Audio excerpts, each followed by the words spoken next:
Con eufemismos y disimulos, comienzan a justificar en Occidente el evidente fracaso de la tan anunciada contraofensiva ucraniana que se suponía haría retroceder a las fuerzas rusas de los territorios ocupados desde el año pasado. Y es que la realidad de los hechos en el campo de batalla les ha estallado en la cara, dejando en ridículo a la angloesfera y su masiva difusión de propaganda que por meses ha esparcido su maquinaria mediática, buscando ahora salidas retóricas para eludir la vergüenza. Los detalles a continuación.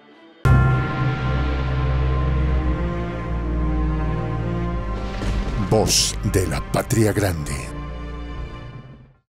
El pasado viernes 16 de junio, el coronel Margo Grosberg, jefe del Centro de Inteligencia de las Fuerzas Armadas de Estonia, en las habituales ruedas de prensa del Ministerio de Defensa estonio, dio unas declaraciones que causaron desconcierto.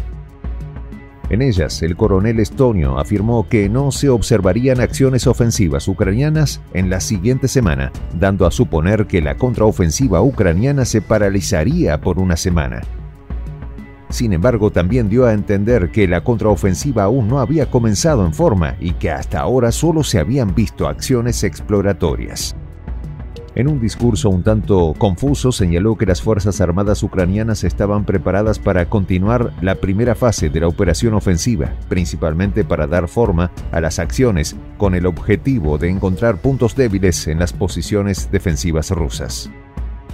Ante los cuestionamientos formulados por los periodistas sobre la información aportada por los medios occidentales sobre una supuesta dilación del inicio de la contraofensiva, el mismo se limitó a señalar que Rusia había construido un dispositivo de defensa muy fuerte en un periodo de 9 meses.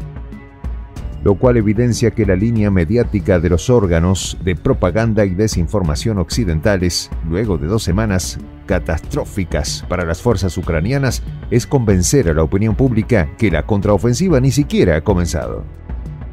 Y para reforzar tal falacia, el coronel estonio señaló que el grueso de fuerzas ucranianas todavía no había entrado en combate y que la relación de fuerzas en la línea del frente era de 1-1, cuando lo requerido para acciones ofensivas era de 3-1, por lo que para el inicio de las acciones requerían refuerzos de tropas y armas.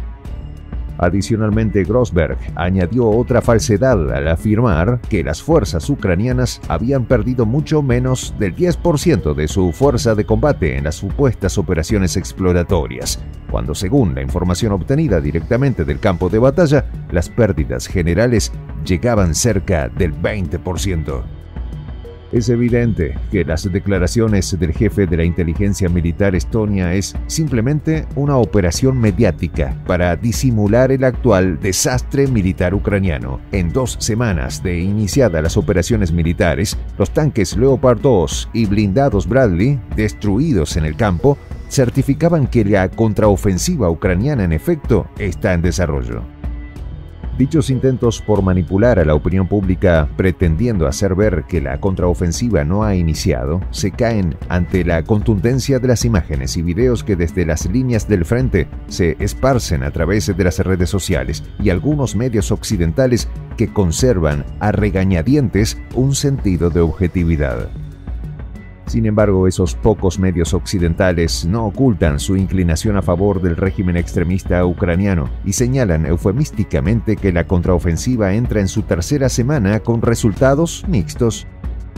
Minimizan las enormes pérdidas de hombres y equipos y obvian olímpicamente que las fuerzas ucranianas no hayan podido fracturar luego de 2 semanas la primera de las hasta 5 líneas fortificadas rusas en el frente. Por el contrario, maximizan los pocos avances ucranianos en la conocida como zona gris.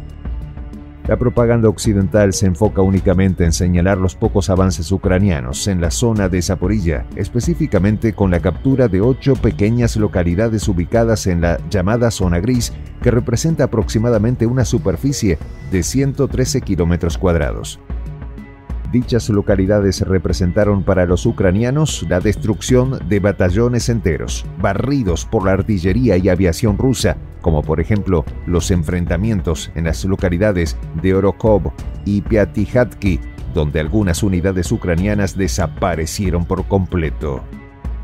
La destrucción de los modernos tanques de origen alemán, los Leopard 2, y de los blindados de origen estadounidense Bradley han ascendido en promedio al 25% de los equipos recibidos por Ucrania de parte de los países miembros de la OTAN,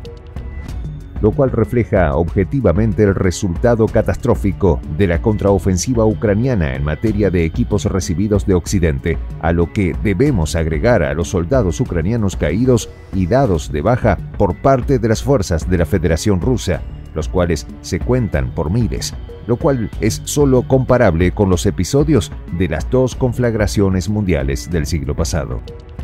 Como para reafirmar el evidente fracaso de los ucranianos y sus amos de la OTAN, las fuerzas rusas se han dado el lujo de iniciar contragolpes ofensivos en los sectores de la línea del frente de Limansk y Kupiansk, aprovechando las debilidades provocadas por las graves pérdidas ucranianas.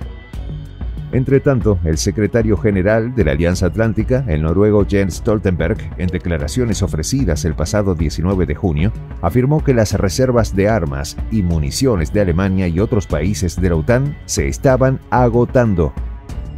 Dicha afirmación la hizo en Berlín en el marco de un acto por el Día de la Industria y ante funcionarios y empresarios de alto nivel de Alemania y Europa. Compartió la pesimista evaluación de las capacidades militares del país germano y de otros miembros de la alianza que dirige tras más de un año de apoyo militar a Ucrania. Las palabras de Stoltenberg pareciesen una súplica para que los países europeos miembros de la OTAN redoblen sus esfuerzos a los fines de incrementar la producción armamentística, en razón del evidente agotamiento de los inventarios de material bélico de dichos países, lo que obviamente repercutirá en el corto plazo a los suministros que recibe Ucrania. Sin embargo, luce muy cuesta arriba que la industria europea de defensa pueda materialmente acometer dicha solicitud, debido en gran parte al efecto perjudicial que para la economía y específicamente para la industria europea han tenido las sanciones contra Rusia, elevando exponencialmente los costos de energía y materias primas. En este estado de cosas, pareciera sencillo predecir que las gigantescas pérdidas de armas y equipos de las fuerzas ucranianas no podrán ser repuestos por los países europeos de la OTAN en el corto plazo, lo que pudiese convertir al fracaso ucraniano en su tan anunciada y alabada contraofensiva en una debacle y el colapso de su dispositivo defensivo. Adicionalmente, el secretario general de la OTAN, en una reunión previa con el canciller alemán Olaf Scholz, arruinó las expectativas del régimen de Kiev al señalar contundentemente que Ucrania no será ingresada oficialmente como miembro de la Alianza Atlántica en la próxima cumbre que tendrá lugar en julio en Vilnius, la capital de Lituania. Ello resulta lógico en la estrategia de Occidente para atacar a Rusia y sus planes de fragmentación social y territorial del gigante euroasiático. Utilizar a Ucrania como ejército proxy y carne de cañón eslava es muy redituable para Washington, quien realmente es el dueño de la OTAN. En conclusión, Washington y sus vasallos europeos de la OTAN comienzan a deslindarse retóricamente de Ucrania, utilizando a su maquinaria propagandística para ir marcando distancia de un desastre militar anunciado, dejando ver entre líneas que saben que la rendición del régimen extremista que montaron en Kiev será inevitable. Soy el Juan José del Castillo, director del canal Prensa Alternativa. Si quieres ser parte de la comunidad de la Patria Grande, suscríbete a nuestro canal. Si es que quieres que te lleguen las notificaciones cada vez que subimos un video, activa la campanita. Si quieres apoyar a nuestro canal económicamente, puedes hacerlo a través de PayPal. El enlace está en la descripción del video. A nombre del equipo de Prensa Alternativa, me despido con esta expresión en el quechua milenario, Tupananchis Kama, cuya traducción es hasta volvernos a encontrar.